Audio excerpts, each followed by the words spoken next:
എട്ടാം ശമ്പള കമ്മീഷൻ പ്രധാനമന്ത്രി അനുമതി നൽകിയിരിക്കുകയാണ്. കേന്ദ്ര സർക്കാർ ജീവനക്കാരുടെ ശമ്പളം പരിഷ്കരിക്കുന്നതിനാണ് കമ്മീഷൻ. 2026 വരെ ഏഴാം ശമ്പള കമ്മീഷന് കാലാവധിയുണ്ട്. नहीं था फैसला, लेकिन आपकी जानकारी के लिए रखना चाहता हूं।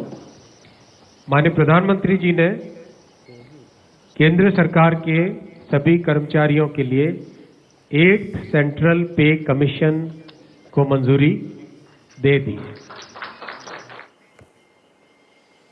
പി ബസന്താണ് ചേരുന്നത് വിവരങ്ങൾ നൽകാൻ. ബസന്ത്, എട്ടാം ശമ്പള കമ്മീഷനാണ് ഇപ്പോൾ കേന്ദ്ര സർക്കാർ പ്രധാനമന്ത്രി അനുമതി നൽകുന്നത്. അടിസ്ഥാന ശമ്പളത്തിലടക്കം ഉണ്ടാകുന്ന മാറ്റങ്ങൾ, അതിന്റെ ഘടന സംബന്ധിച്ചുള്ള വിവരങ്ങൾ ലഭ്യമാണോ? പ്രതീക്ഷ ഇന്ന് പ്രഖ്യാപനം വന്നിട്ടേ ഉള്ളൂ. അതായത് ഇന്ന് കേന്ദ്ര മന്ത്രിസഭാ യോഗം ഉണ്ടായിരുന്നു. മന്ത്രിസഭാ യോഗത്തിൽ പ്രധാനമന്ത്രിയാണ് എട്ടാം ശമ്പള കമ്മീഷൻ രൂപീകരിക്കാനുള്ള അനുമതി നൽകി എന്നുള്ള ഒരു പ്രഖ്യാപനം നടത്തിയിരിക്കുന്നത്. നിലവിൽ സ്വാതന്ത്ര്യം ലഭിച്ച ശേഷം ഇതുവരെ 7 ശമ്പള കമ്മീഷനുകളാണുള്ളത്.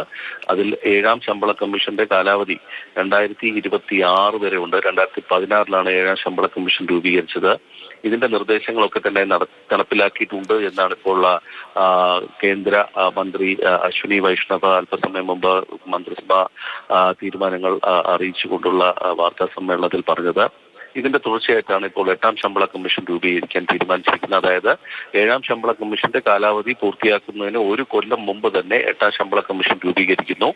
അപ്പോൾ നിർദ്ദേശങ്ങളൊക്കെ തന്നെ നേരത്തെ തന്നെ ലഭ്യമാക്കാനുള്ള ഒരു അവസരം ലഭിക്കുന്നു എന്നാണ് മന്ത്രി അവകാശപ്പെട്ടിരിക്കുന്നത്. സംസ്ഥാന സർക്കാരുകളുമായി വിശദമായ ചർച്ചകൾ ഇക്കാര്യത്തിൽ ഉണ്ടാകും എന്നും മന്ത്രി വ്യക്തമാക്കി. ഒരു ചെയർമാനും 2 അംഗങ്ങളും അടങ്ങുന്നതാണ് കമ്മീഷൻ എന്നാണ് ഇപ്പോൾ മന്ത്രി അറിയിച്ചിരിക്കുന്നത്. ഇത് ആരൊക്കെയാണ് എന്നുള്ളത് സംബന്ധിച്ച തീരുമാനം ഉടനടി തന്നെ ഉണ്ടാകും. ഏകദേശം 50 ലക്ഷം കേന്ദ്ര സർക്കാർ ജീവനക്കാരുടെ ശമ്പളം പരിഷ്കരിക്കുന്നതുമായി ബന്ധപ്പെട്ടാണ് ഇപ്പോൾ ശമ്പള കമ്മീഷൻ രൂപീകരിച്ചിരിക്കുന്നത്. അതോടൊപ്പം തന്നെ വിരമിച്ച കേന്ദ്ര സർക്കാർ ജീവനക്കാരുടെ പെൻഷനും ഇതോടൊപ്പം പരിഷ്കരിക്കും. ഏതായാലും സംക്രാന്തിയുമായി ബന്ധപ്പെട്ട് ജീവനക്കാർക്ക് നൽകുന്ന വലിയ ഒരു പ്രഖ്യാപനമാണ് എന്നാണ് ഇപ്പോൾ സർക്കാർ ഇതിനെ അവകാശപ്പെടുന്നത്.